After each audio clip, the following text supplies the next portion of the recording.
It's time again for the Insiders with Chuck Chvala and Scott Jensen, sponsored by the Wisconsin Counties Association and the Tommy G. Thompson Center on Public Leadership. Hi, I'm Chuck Chvala, former Senate Majority Leader. And I'm Scott Jensen, former Assembly Speaker. We're the Insiders. So, Scott, a lot of stuff going on with the Republican Party, even some people on their board wanting to maybe get rid of Brian Schimming. Where do you see the party, both Schimming and the upcoming convention, and how's that all going over there? Well, I'm looking forward to the convention. I mean, this is going to be something we haven't had for a little while here. We've had conventions where we had multiple candidates contesting for the governor's seat, and it's been a while since we've had this sort of unity. Everybody's behind the same candidate. This is Tom Tiffany's show at the state convention. He's going to get a chance to lay out his message. And also to contrast it with the Democrats as they sort of race to the left in their primary. They're just serving up opportunities for him to score points on a regular basis. He wants to extend the message that he had in his first run of television ads, where he's essentially saying to people, I'm authentic Wisconsin. I'm your next door neighbor. I'm someone you can trust. I think that's gone very well. I think the convention is going to go very well for him. There's, of course, this intrigue item off to the side. People are speculating that they're going to be able to have a meeting and throw Brian Schimming out. They don't have the votes to do that. The job of the party chair has changed a lot in the last 20 years. It used to be a volunteer job. And then there was a finance person off to the side who helped you raise money.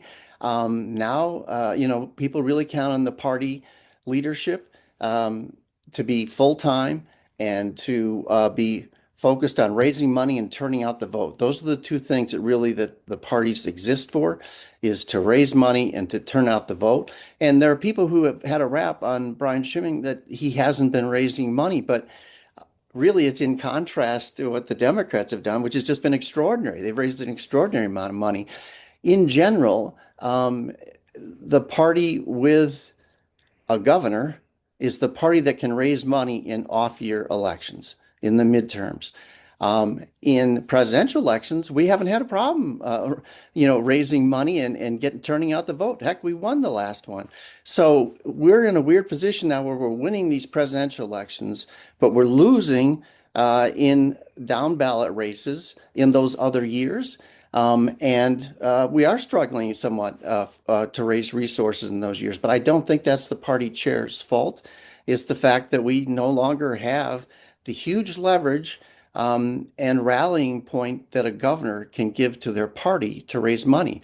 And Evers has put the right people in place and has built the relationships at the national level to bring in a lot of money.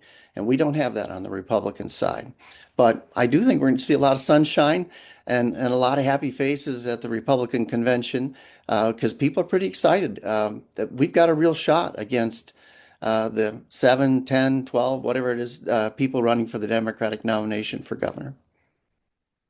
Well, you got to give Scott credit for, as the Titanic is going down, still putting a happy face on it. I think that if not today, the Republican convention will be the high point of the candidacy for Tiffany in the state of Wisconsin. And the problem for Brian Schimming is it's not Brian Schimming. It's that it's the old football, baseball analogy.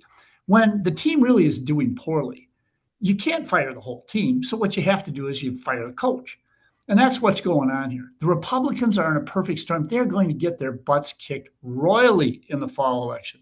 By the way, canary in the coal mine, Democrats in the assembly are expanding the people that they're now going to target because they know that they can win more.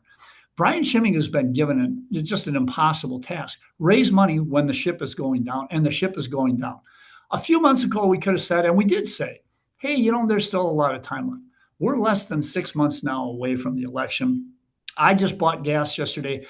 I guess it wasn't $4.50 a gallon. It was $4.49.9.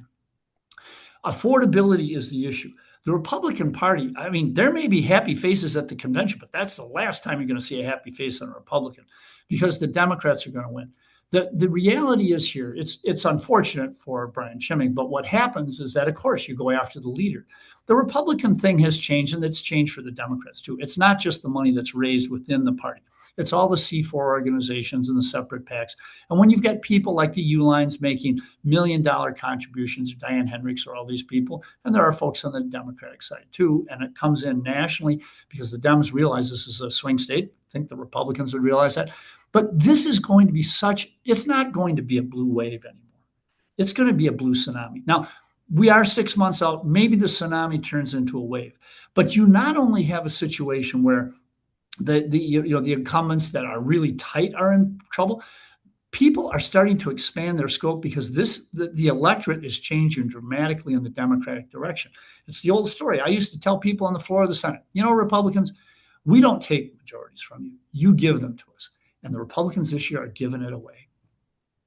Well, I feel good as we head into the convention because Tom Tiffany is ahead of the Democrat frontrunner, Francesca Hong, and he is ahead of the Democrats' number 2 candidate, Mandela Barnes. I don't know if somebody who's in the 3% category is now suddenly going to vault to be the leader in the Democratic primary. Perhaps that'll happen. But right now, what I see in the polling is that Tom Tiffany's ahead. I feel good about it. My goodness, Tom Tiffany, the guy who actually not only voted for it, but co-sponsored the bill to have a 6-week abortion ban. Do you think that little Barstool commercial is going to stand up when people start finding out what this guy is about? You've got a guy from Northwest Wisconsin who thinks he's going to come into the suburbs around Milwaukee where the votes are and get those suburban women to vote for him. Oh, this is not going to happen, folks. I mean, I'd love to make a bet with Scott on this one, but I guess we're always betting anyway in this place. The insiders have their opinions, but this is a blue wave, probably a blue tsunami. You are going to see some surprising things this fall in the election. And by the way, that is going to get Tom Tiffany, but it's going to get Republicans all around the state. If you're within 10% of what of being beat last time, you better be raising some money because you're going to have Democrats breathing down your throat this year. Well, as I understand it, we're not allowed to bet, but we can do predictions. And that's what this show is all about. That's why we have inside information too. That would be good. All right. We'll see you next week. See you next week. You've been listening to The Insider with Chuck Chvala and Scott Jensen, sponsored by the Wisconsin Counties Association and the Tommy G. Thompson Center on Public Leadership.